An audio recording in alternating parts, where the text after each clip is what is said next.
The American military started preparing for an air assault operation against Iraq in August 1990. Planners noted the location of a few command and control bunkers in Baghdad as being far below to withstand intense fire. Engineer Al Wymort drew up better BLU-109 variations after concerns were expressed about the BLU-109/B's capacity to breach such heavily guarded installations. It was discovered in January 1991, when the Persian Gulf War was already well underway, that laser-guided bombs, or LGB, loaded with BLU-109/B would not be able to breach heavily defended underground bunkers. Check out this extreme bomb that penetrated the ground like butter on our channel, Military Knowledge. What are bunker busters? A munition called a bunker buster is made to pierce hardened or deeply buried targets, including military bunkers. The 5-ton Tall Boy and the 10-ton Grand Slam were designed during World War II by British engineer Barnes Wallis, who was already well known for creating the bouncing bomb. These bombs served as the conceptual forerunners of contemporary bunker busters. He first proposed the idea of earthquake bombs in 1939, and these were those. The designs were extremely aerodynamic, allowing them to fall from 22,000 feet, or 6,700 meters, faster than sound. The bombs spun as they lost because the tail's offset fins were constructed that way. They avoided being deflected by using the same strategy as spinning top, which increased accuracy. They possessed high-grade steel casings significantly more durable than the ordinary World War II bomb, allowing them to survive impact with a hard surface or burrow deeply into the ground. Although these bombs are sometimes called bunker busters nowadays, the original earthquake hypothesis was more nuanced and intricate than just piercing a hard surface. The earthquake bombs were intended to produce a shockwave through the target's foundations while impacting beside it, penetrating beneath it, and creating a camouflage, or enormous underground cavern. No matter the target's solid, it eventually falls into the hole. The bombs' casings were robust since they had to pass through rock rather than reinforced concrete, even though they could already destroy surfaces made of hardened material.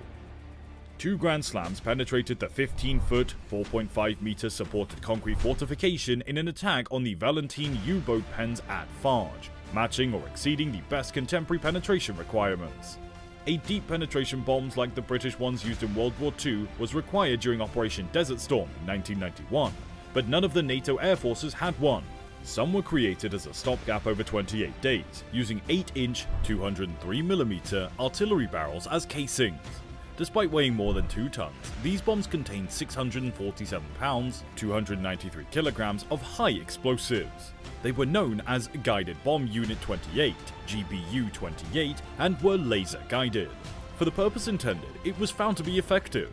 The conventional fuse consists of a timer and a strong dynamic propeller on the back of the bomb, just like a standard armor-piercing bomb would. When the bomb is released, the fuse is activated, and when the timer expires and the propeller stops rotating, the bomb explodes. While some modern bunker busters now have a microphone and a microprocessor, others still employ the conventional fuse. As the bomb approaches the required number of floors, the microphone listens and the microcontroller counts the floors. Was that not amazing? Hold on with us as we reveal more amazing facts about this bomb. But before, please like and subscribe to our Military Knowledge YouTube channel. The Extreme Bomb, GBU-28. The GBU-28 is a laser-guided, bunker-busting bomb of the 5,000-pound, 2,268-kilogram class developed by the Waterways Arsenal in Waterways, New York. Because of an urgent requirement to access reinforced Iraqi command centers buried deep underground during Operation Desert Storm, it was conceived, produced, and deployed in less than 3 weeks. Only 2 weapons, both dropped by F-111F aircraft, were used in Desert Storm. In the course of Operation Iraqi Freedom, 1 GBU-28 was dropped. With inertial navigation and GPS guidance technologies, the enhanced GBU-28 enhances laser guidance. Early GBU-28s were constructed using modified 8-inch 203mm artillery barrels, primarily decommissioned from M110 howitzers, while later models were specifically made using the BLU-113 bomb body produced by the National Forge of Irvine, Pennsylvania.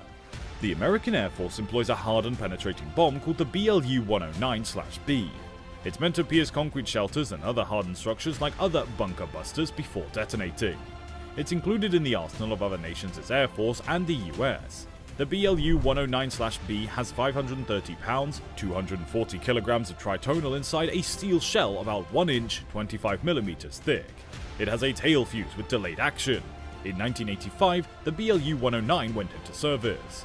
The GBU-15 electro-optic guided bomb, the GBU-27 Paveway 3 laser-guided bomb, and the AGM-130 rocket-boosted weapon all use it as a warhead in some variants. This weapon has a penetration range of 4 to 6 feet, or 1.2 to 1.8 meters, more than the small diameter bomb's range of 3 feet, 91 centimeters.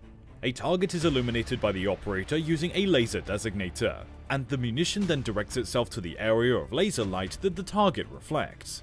A short delay time fuse engaged after the GBU-28 hits the ground sets off a detonation when the target has been sufficiently destroyed.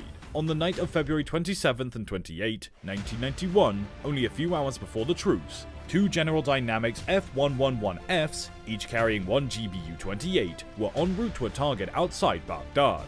Al-Taji Air Base was targeted at least 3 times by GBU-27/Bs from F-117 Nighthawks, digging up the Rose Garden, and is 15 miles, 24 kilometers northwest of the Iraqi city. Due to a misidentification of the target, the first GBU-28 was dropped off target. Everyone inside was killed when the second GBU-28, which was a direct hit, exploded after penetrating the heavily reinforced concrete. The bomb was dropped by USAF F-15E aircraft during the NATO bombing of Yugoslavia in 1999, specifically on the Stravoka Command Center, although it was unsuccessful. The bomb was deployed by USAF F-15Es during Operation Enduring Freedom in 2002 and Operation Invasion of Iraq in 2003. Israel's purchase of 100 GBU-28s, authorized in April 2005, marked the GBU-28's first export sale.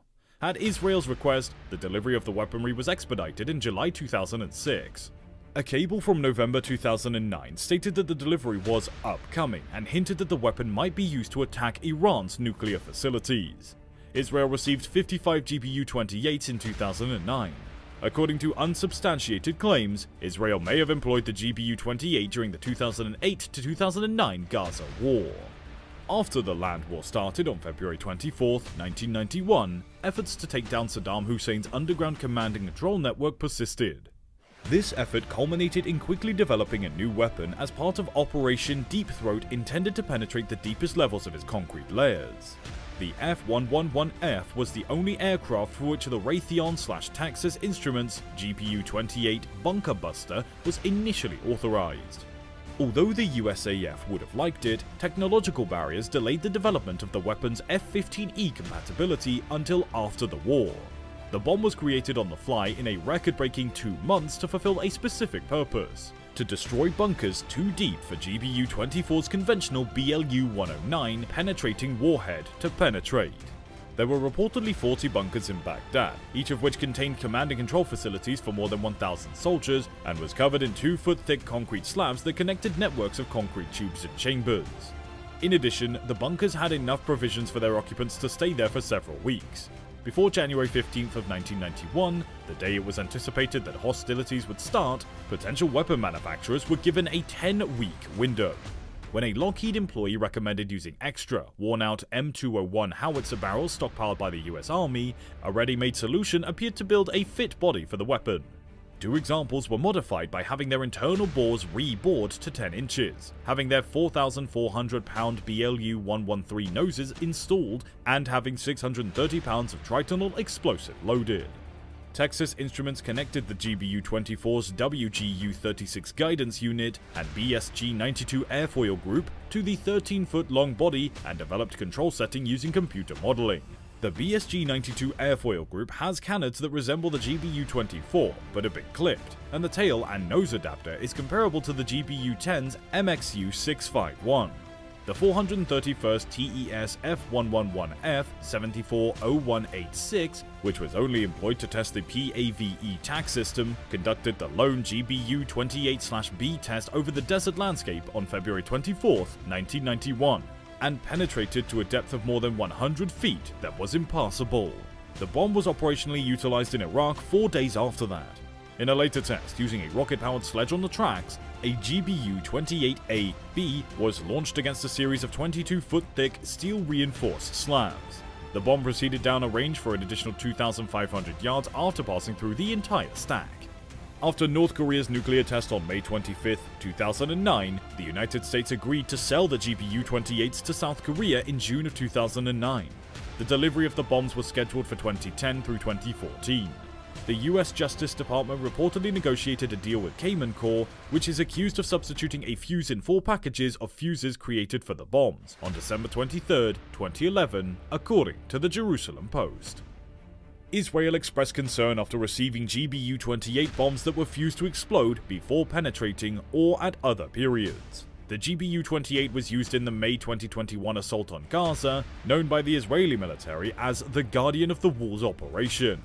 The GBU-72, which has been in development since 2017, is equipped with a more resilient and effective smart electronic fuse that may activate at a pre-programmed location and is anticipated to do substantially more damage to hardened, buried targets.